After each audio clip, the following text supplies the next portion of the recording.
ডিগবৈত ভাৰতীয় তেল নিগমৰ বিৰুদ্ধে কৃষক ৰাইজৰ প্ৰতিবাদ আইঅচিৰ সংৰক্ষিত প্ৰায় 10 পৰা 15 বিঘা ভূমিত গছপুলি ৰোপণ কৰিবলৈ লোৱা কাৰ্যৰ বিৰোধিতা কৃষকৰ এই ভূমিত শালি আৰু ৰবি শস্যৰ খেতি কৰি জীৱিকা চলাই অহা স্থানীয় কৃষকসকল এতিয়া চিন্তিত হৈ পৰিছে প্ৰায় 50 বছৰ ধৰি খেতি কৰি অহা মাটিখিনিত আইঅচিয়ে গছ ৰোপণ কৰিবলৈ ব্যৱহাৰ কৰা এক্সকেভেটৰ বন্ধ কৰি প্ৰতিবাদ সাব্যস্ত কৰে কৃষকসকলে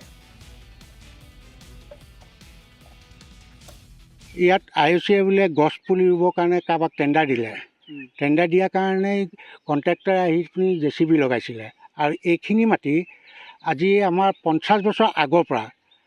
গোটেইবিলাক আমাৰ দেউতাহঁত ইয়াতে চাকৰি কৰা আছিলে আইঅচিতে চাকৰি কৰা আছিলে এওচি থাকোঁতে চাকৰি কৰা এতিয়া ৰিটায়াৰ হৈ দেউতাহঁতো আমাৰ প্ৰায়বিলাক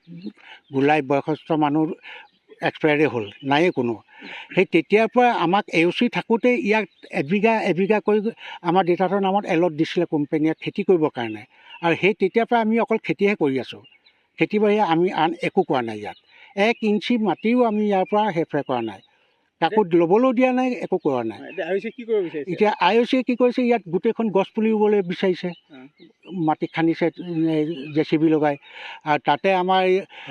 হাতীৰ উপদ্ৰৱ আমাৰ গাঁওখনত আছেই ওচৰতে এইখন ৰিজাৰ্ভ আপোনালোকে দেখিছেই এই ৰিজাৰ্ভৰ পৰা ৰাতি আহি ইয়াত উপদ্ৰৱ কৰে হাতীয়ে আৰু ইয়াত